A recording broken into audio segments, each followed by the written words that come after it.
Why, hello there. Wait, is this an intro?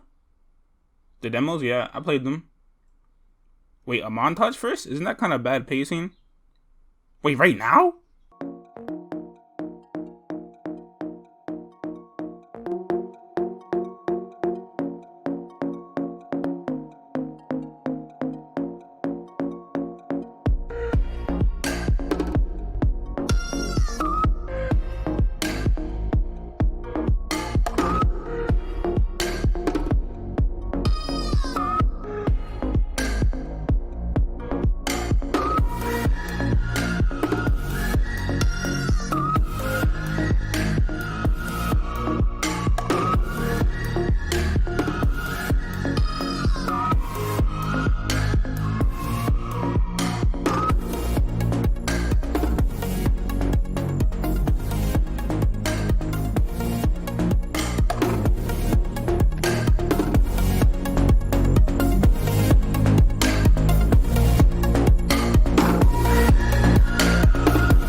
So Steam Summer Game Festival is live this week, or more like Geoff Keighley's Game Festival, as he's the reason it's happening.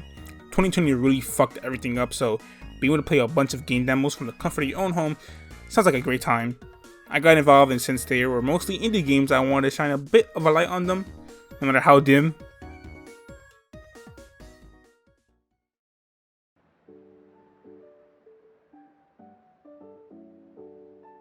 Now, if I'm being honest, I'm only making this video to talk about Haven.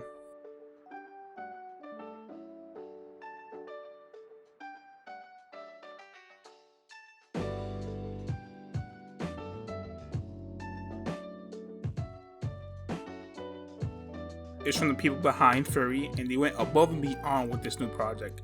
This is an adventure RPG where you play as you and Kai, an explorer of a forgotten planet as a cute space couple. You're on the run from something for some reason. It's kind of hard to pinpoint an exact plot with these demos, as they usually don't start you at the beginning of the game. Though that did lead me to piecing some things together for myself. It made the world feel a lot bigger than this tiny rock you're trapped on. It was a unique way to find things out about the characters. Again, you go in knowing nothing and leave begging to find out more. And it's all thanks to the great dialogue this game has and how it's a core part of the gameplay. You and Kai are constantly having conversations, whether they're exploring the ship or exploring the overworld. Whenever you discover something new, they talk about it and they react to things you do in the game. And honestly, I'll do anything if it results in these two talking.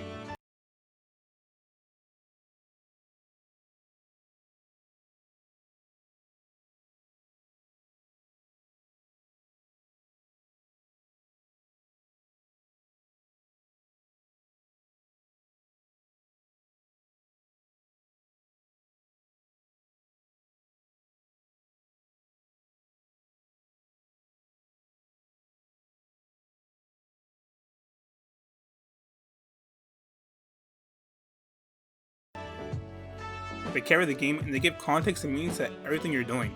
They correctly tell you things about each other, and it's never shoved in your face. It feels really organic because they bounce off each other so well. They have distinct personalities and different interests, but you fall in love with them both because they share the spotlight.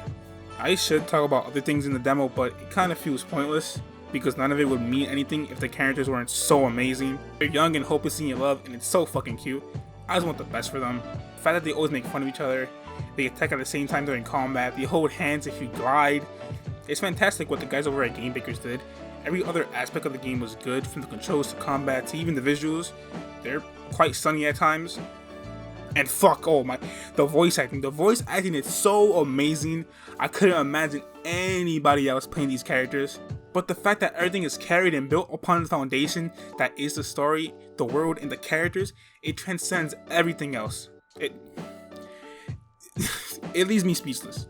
All that's left to do is to play the game. So when the game comes out later this year, on PC, PS4, Switch, Game Pass. I don't care. Please, for the love of God, support this game in any way you can. I'll be there, patiently waiting.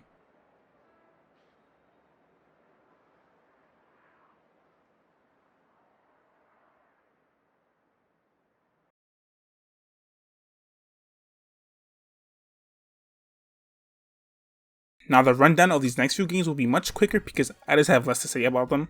Inmost is a dark and grim puzzle platformer published by Cuttlefish, and is really not my thing.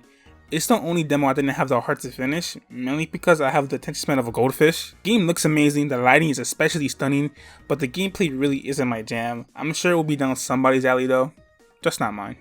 Windjammers 2, the sequel to the 1994 big hit, I guess, that came back in the limelight these past few years.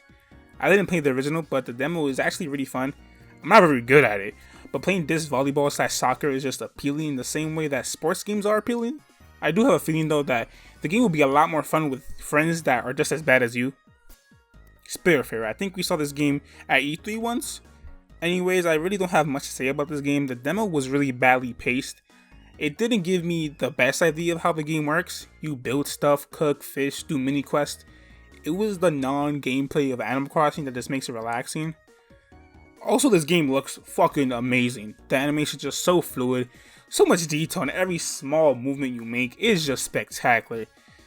It's 100% the best looking game out of the bunch. I need more info on how, what the fuck do you do in this game? I have no clue.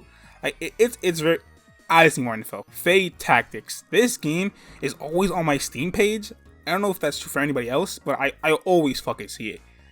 Like, it's been shoved down my throat so many times. I was a little worried though, because indie tactics games tend to be more complex and they don't contain a lot of variety. They're really weird. Stuff like XCOM and Fire Emblem probably spoiled me. That's why it's not as appealing to me. But surprisingly, I really like this. The gameplay is snappy and fast and pretty expansive. There's tons of customization how you want to build your character. The demo give me a lot of hope.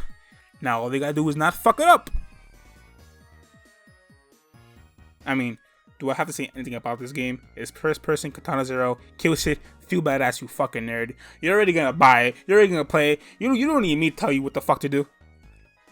God damn, this game is fucking everywhere. I've seen this game so much, I feel like I made it. And if I made it, it's probably trash. Like, oh.